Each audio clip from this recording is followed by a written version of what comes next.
You know what's costing you more than money, more than time, more than opportunities? The wrong people.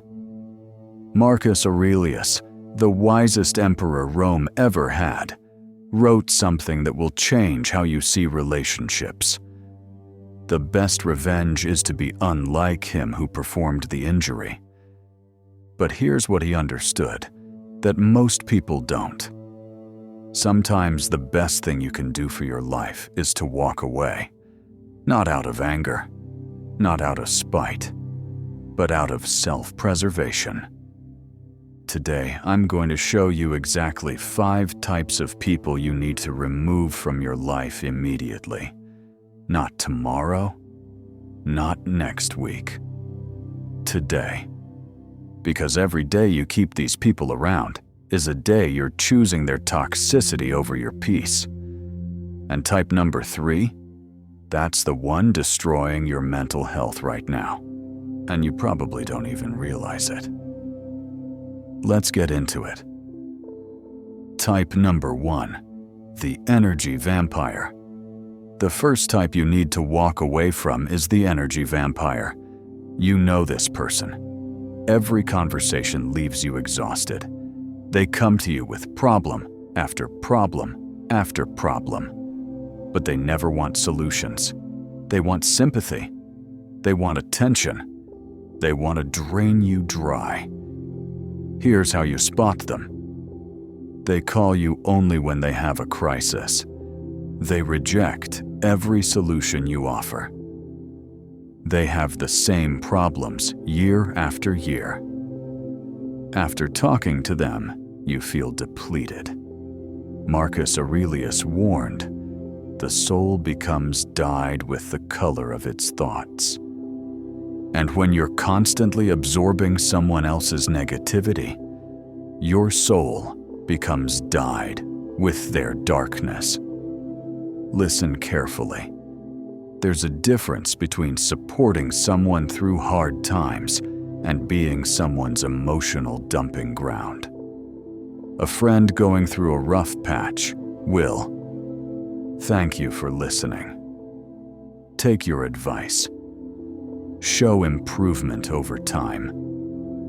Ask about your life too. An energy vampire will never thank you. Ignore your advice. Stay stuck forever. Make everything about them. Why you need to walk away. These people will drain every ounce of enthusiasm, hope, and positivity from your life. They're not looking for a way out of their problems. They're looking for someone to suffer with them. Seneca said it perfectly. Associate with people who are likely to improve you. The energy vampire doesn't improve you. They infect you. How to walk away. Stop being available. Don't answer every call. Don't engage with every crisis. Set boundaries. I care about you, but I can't be your only support system. And if they get angry, that's your confirmation that you made the right choice. Type number 2, the chronic victim. The second type is closely related but distinct, the chronic victim.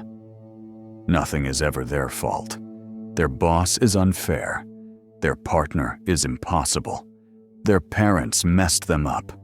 The government is against them. The universe is conspiring to keep them down. They have an excuse for everything and take responsibility for nothing. Here's the pattern. They lost their job, company politics, not their performance. Relationship failed. Their ex was crazy, not that they contributed. No friends? Everyone's jealous, not that they're toxic. Broke? The system is rigged, not their spending habits. The Stoics had zero patience for this mindset. Epictetus taught, it's not what happens to you, but how you react to it that matters. The chronic victim refuses to react responsibly They'd rather blame than grow. Why this is dangerous for you. When you keep a chronic victim in your life, you enable their delusion. Your sympathy becomes their excuse to never change. And worse? Their victim mentality is contagious. You start seeing yourself as powerless too. You start believing life happens to you instead of for you. You start making excuses for your own failures. Marcus Aurelius wrote, "You have power over your mind, not outside events. Realize this, and you will find strength." The chronic victim rejects this truth, and if you're not careful, they'll convince you to reject it too. Watch for this warning sign. They've had the same complaints for years. Different situations, same story. That's not bad luck. That's a person refusing to change. How to walk away. Stop validating their victim narrative. When they complain, ask, "What are you going to do about it?" When they make excuses, say, "That's tough, but you're capable of handling it." They'll probably stop coming to you. Good. That's the point. Type number 3, the subtle manipulator. Type 3 is the most dangerous because they're the hardest to spot. The subtle manipulator.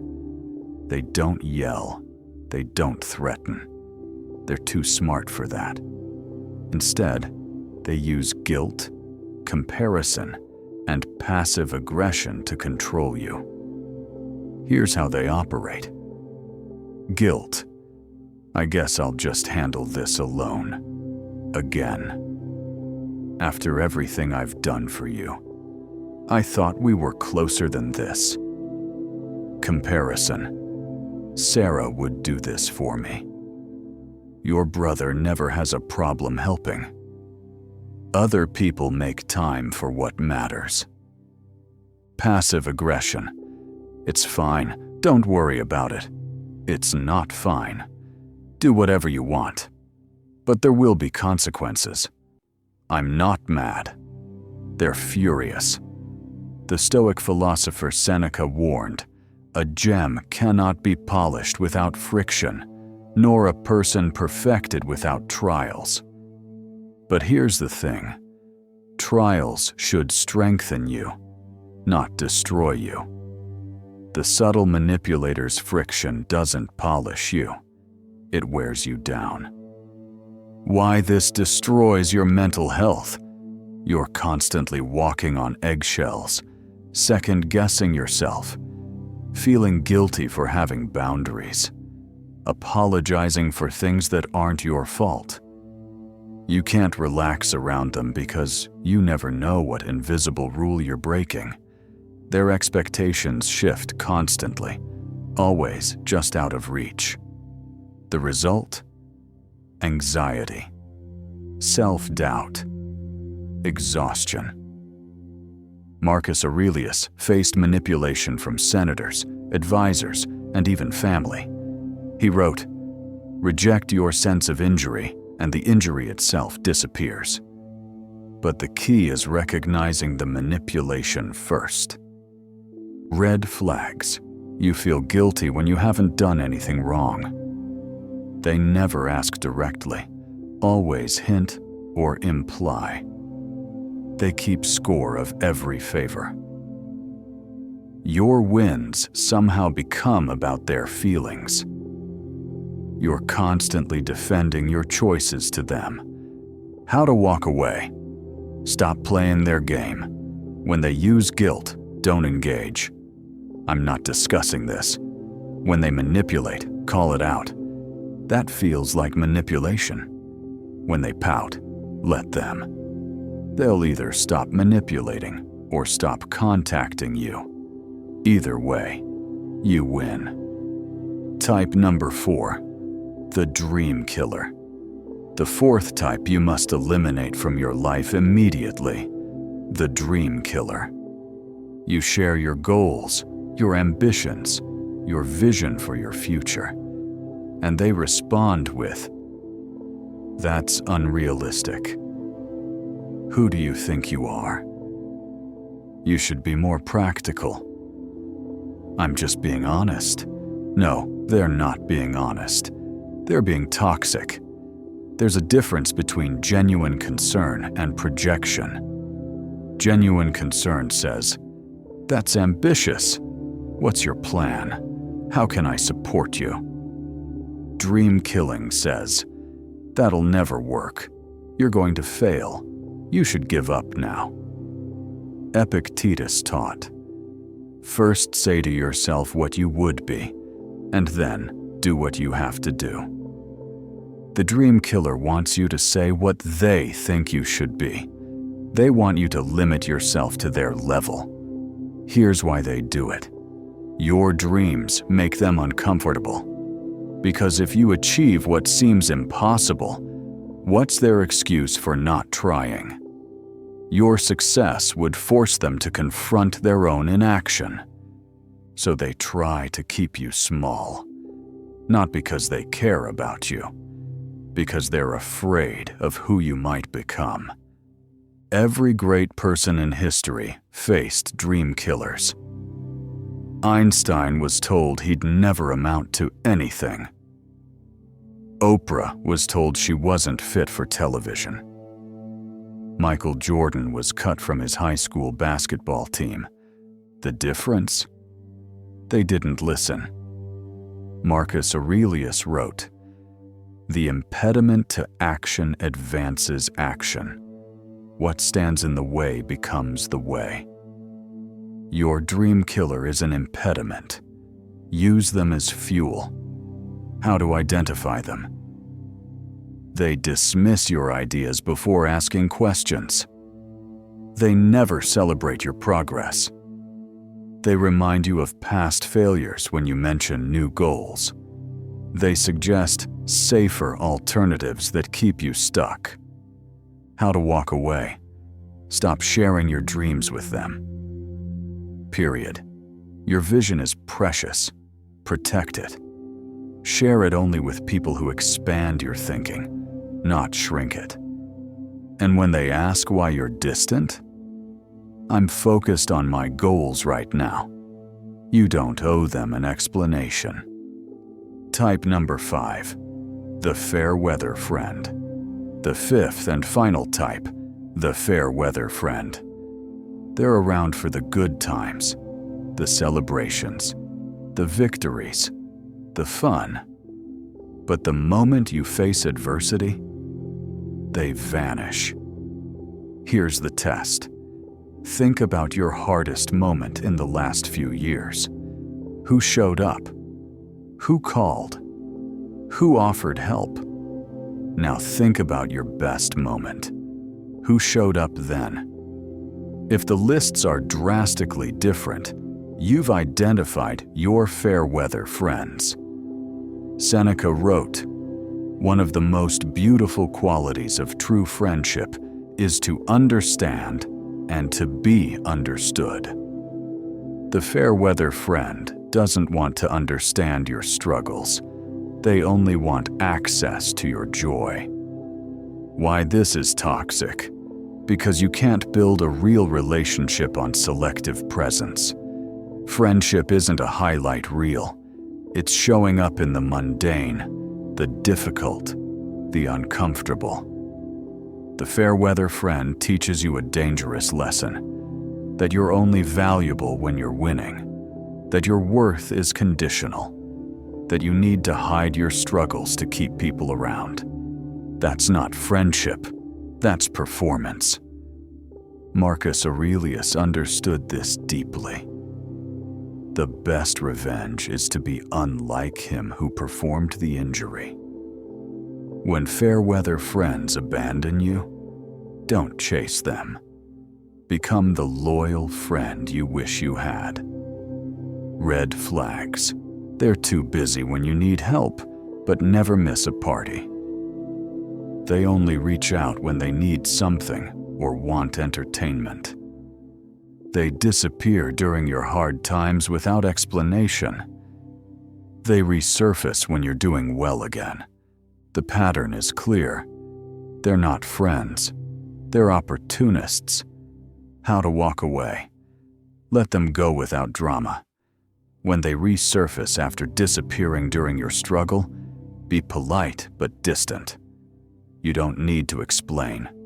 Your energy is now reserved for people who earned it. Real friendships are built in the valleys, not on the mountaintops. The Stoic permission to walk away. Now, here's what I need you to understand. Walking away is not cruel. It's not mean. It's not selfish. It's survival. Marcus Aurelius, surrounded by betrayers, schemers, and manipulators, wrote, "Be like the cliff against which the waves continually break, but it stands firm and tames the fury of the water around it." You don't have to let the waves destroy you. You can walk away from the storm. Here's the permission you're looking for. You are allowed to outgrow people. You are allowed to protect your peace. You are allowed to choose yourself. You are allowed to close doors. You are allowed to walk away without guilt. The Stoics believed in radical self-responsibility. That means taking responsibility for who you allow in your life, and taking responsibility for removing those who harm you. You wouldn't drink poison every day and call it loyalty. So why do you accept toxic people in the name of friendship? Epictetus said, "If you want to improve, be content to be thought foolish and stupid." Translation: some people will call you cold for walking away. Let them. They're not living your life. They're not carrying your stress. They're not dealing with the emotional damage these toxic people cause. You are. So here's your action plan. Today, identify one person from these 5 types in your life. This week, create distance, less contact, less sharing, less availability. This month, evaluate if the relationship improves or if it needs to end. Moving forward, protect your circle like it's your most valuable asset. Because it is. Let me leave you with this truth. Your life will not change until you change who you spend your time with. You can have all the goals, all the ambitions, all the potential in the world. But if you're surrounded by energy vampires, chronic victims, subtle manipulators, dream killers, and fair weather friends, you will never reach your potential. Marcus Aurelius wrote, "Very little is needed to make a happy life. It is all within yourself, in your way of thinking. But your thinking is influenced by your circle. Choose wisely." The Stoics didn't waste time on toxic people. They valued their peace too much. They protected their mind too fiercely. They understood that some relationships cost more than they're worth. You deserve relationships that energize you, not drain you. Support you, not guilt you. Celebrate you, not manipulate you. Inspire you, not limit you. Show up for you, not just when it's convenient. If the people in your life don't meet that standard, walk away. Not with anger, not with drama, but with clarity and conviction. Your future self will thank you. Here's my challenge to you. Comment below, "I choose peace," if you're ready to walk away from toxic people. Tell me which type hit closest to home. 1, 2, 3, 4, or 5. Subscribe for more Stoic wisdom that protects your energy and transforms your life. And remember, walking away from toxicity isn't giving up on people. It's refusing to give up on yourself. I'll see you in the next one. Stay strong, stay selective, stay stoic.